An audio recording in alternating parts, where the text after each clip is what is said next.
Welcome to the channel. This is our Miele washing machine, and it's developed a fault and I'm going to have to fix it. And there are two things going on here. The particular fault we're dealing with is fault 138, and it shows up on the display as check drainage and check inlet. This particular machine is a Miele W Classic Eco, but most of the Miele machines suffer from this one way or another. Now, the reason the alarm is set off is not because you should check your drainage, which is underneath there, and there's a filter, you can take it all apart and empty it out. It's actually because the bottom pan underneath here has moisture in it. And in there is a sensor that floats up and sets off the alarm. Now, to make this machine run again, it's real simple. We're going to take the front off in a minute, and we're going to empty out / sponge out the water that's in the bottom tray, and that is going to make the machine run again, because as soon as that water sensor settles back down again, the machine will start. The second thing we're going to do is we're going to effect a permanent repair, which will require a tiny bit more disassembly, but it'll mean this problem won't come back. First things first, let us see how we disassemble this. Tools are simple. All we need is a flathead screwdriver and a screwdriver, a ratchet screwdriver, this one, that'll support some torque keys. You can also use some dedicated torque screwdrivers if you have them, it doesn't really matter. Now, to begin disassembly of this thing, to get at the water that's in the bottom tray, we're going to start by levering this thing open, like so, and we're going to pull this little yellow thing down there. That's basically the door release, like so. Door opens up. Next thing, I'm going to put our little torque thing on, and we are going to disassemble the screws here and here for the release. So let's remove those. And number one.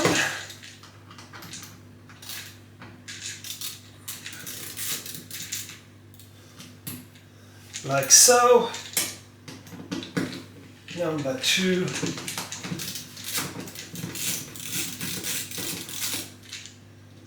Like so.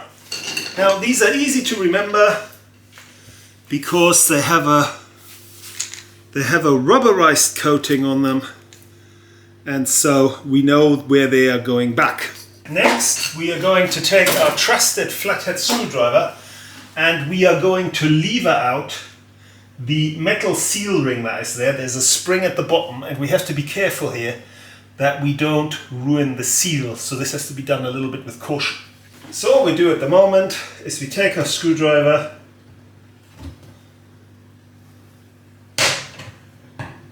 and we pick up the spring mechanism at the bottom, and then we'll ride it once round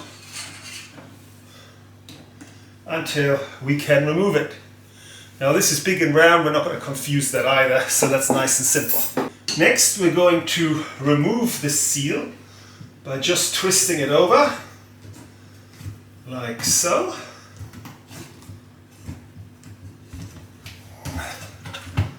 So that's nice and easy. The rest of that stays in place. Then we have a bigger torque nut thing down here. So once we found our larger torque nut piece, I'm going to take out the screw that is down here. Alright. Like so. That's a really big one. So if we look at that, that thing is huge, so we're not going to confuse that with anything either. And now finally, we have two more screws, one down there, one down there, which use the previous torque fitting that we had here. So we'll put the old one back on, and they're just underneath. You want to screw the one off that connects to this panel, obviously. There's another one that connects to the side panel, but I'm not interested in that. So we'll have that. And the next one is over here, so we'll take that out.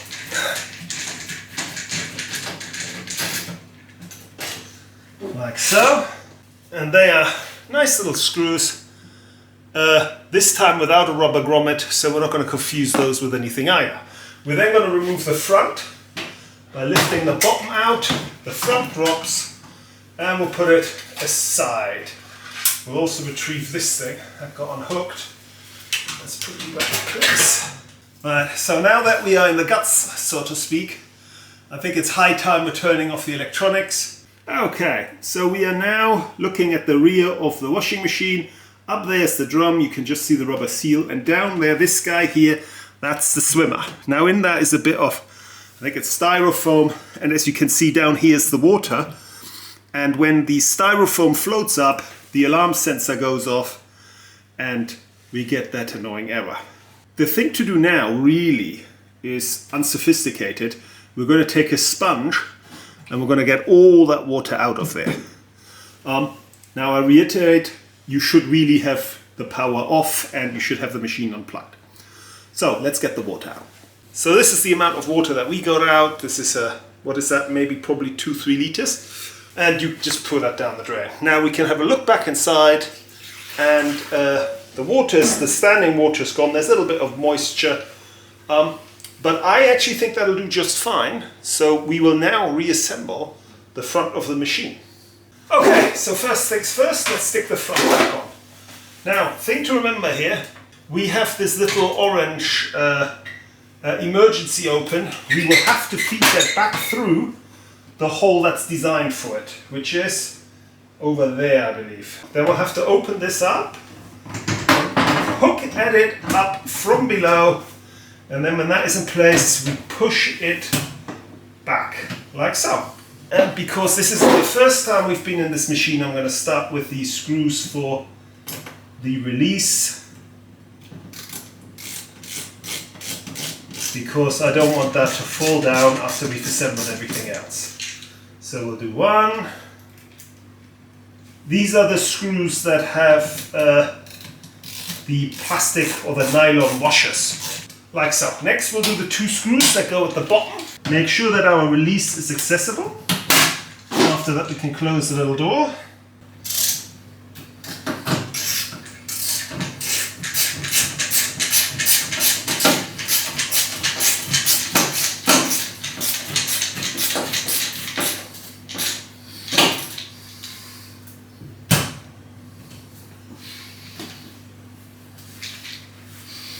Alright, and the second one goes over here.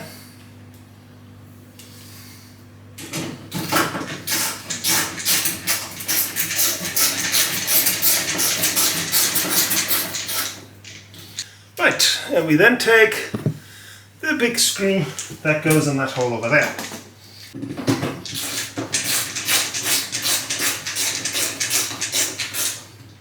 And there it is. Now, next thing we're going to do is we're going to take this rubber valve and we're going to fold it over this metal edge here. Okay, and we know it's firm when you can push it in, and it's a nice lip, nice and clean all the way around. And now we're going to reattach the wire.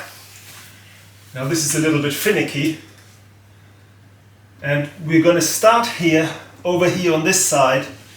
I'll turn this off, that gives us weird images. We're going to start over here because we can't really get a screwdriver in where the door is. The spring is going to be at the bottom. Alright, so I'm going to go as far as we're going to go. I'm going to take our little flat head, and we want a nice big blade for this.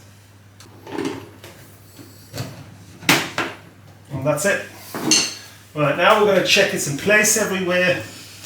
I think we're alright. So down there's the spring, and everything else is behind it. Looks good. Now that we finished the seal, we can close the door again, and we can also reattach the front strip, which you can just pull on, like that.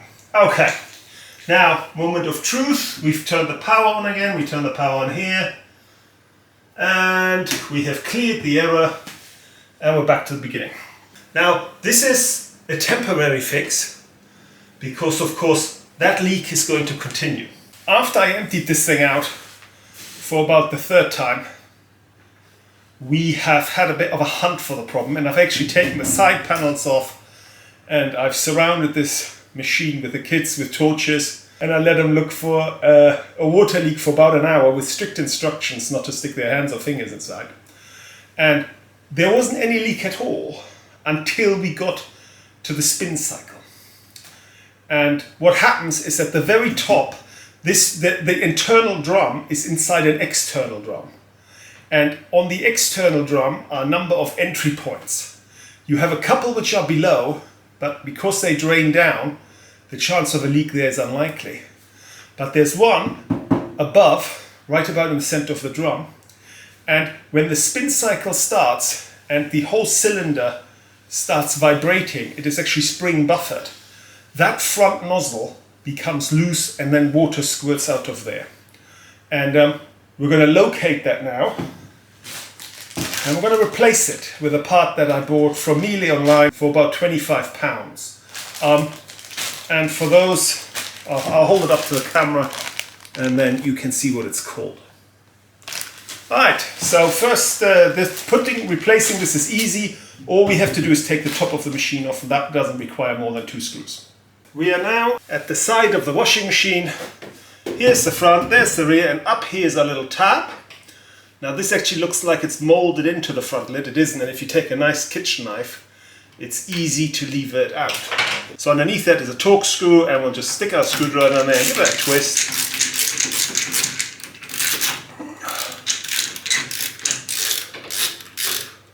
And out it comes. That's the little tab then, and that's the screw. And we're not going to get that confused with anything else. And now we're going to do exactly the same thing on the other side. So I take our knife again, behind the little plastic tab, push it out. Oh dear. Like so. And then we're going to get our little torque driver, and we'll put that in there, and we'll give it a twist.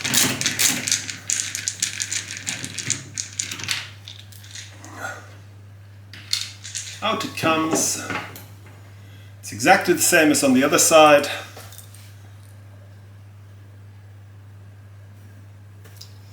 So we're not going to confuse that. And now we're going to lift the whole top up, lifting from the front. Now before we take the lid off, we make sure we have the power turned on again. There are no electric lights. And we're going to lift the lid on. And there are a couple of hooks in the rear, so you have to kind of lift up and backwards. And then here is the concertina hose, and this fitting here, that's where the water comes out. There's even still a little bit water there, and you can see a couple of tracks running down.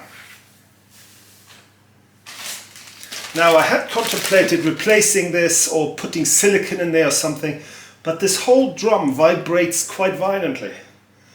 And my initial solution had been to put a rubber O-ring underneath it. But of course, if it comes off in the middle of a spin cycle or something, and there's water squirting everywhere, it might write off your machine. So I opted for a replacement part. Now, getting this off is quite simple. All we do is we go over here, we pull, and we massage this thing off with a little action like so. And then we'll push it in here. And give it a twist, and out it comes. This then is our old part, like so. We'll put that over there. And we'll open up the bag, and here's our replacement. And we can see, if we compare the lips over here, this one is almost flat, and this one here arches down. This is going to provide a seal, and this one isn't going to provide a seal anymore. So now we're going to take the new one, and we're going to put it back in here.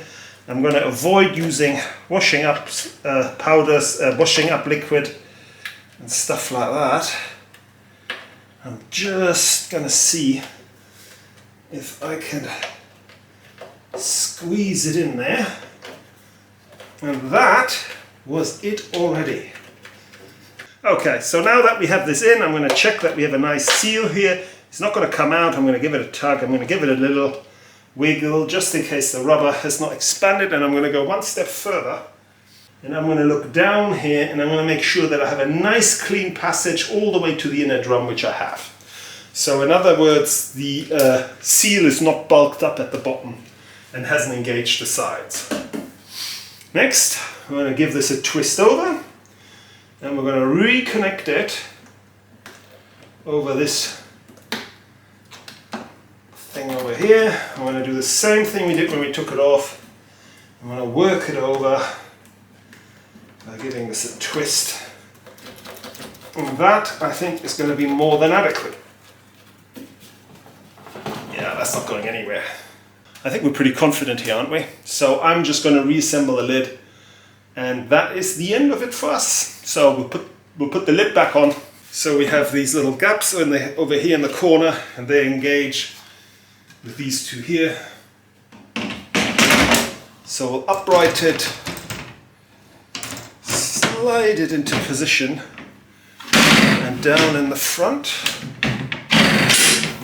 Oh, what are we catching on? That looks great.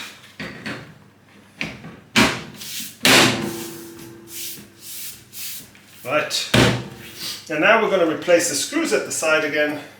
So in that goes. Give it a twist.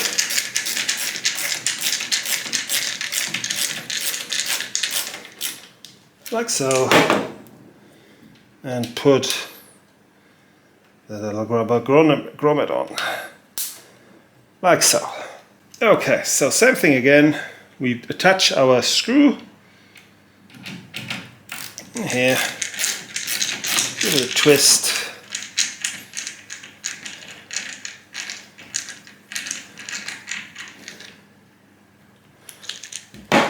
Nice and tight. Put on the buttons, and that is that. So that's a cheap repair. If you have a problem, you can drain the water out, close it up again, and you can finish your washing up. And while you wait for the spare part, you should be able to use the machine as usual. And when the concertina pipe shows up, you just take the top off and just stick it in there. I mean, there aren't even any clips or anything to remove. It's all very simple. 2 screws and you can fit the pipe in, and hopefully that'll do it. If the error reoccurs, I will investigate further, but I think that is it. And we're happy now. I'm going to push it back, and next week we'll do a normal video as usual. So we'll see you then. Bye bye.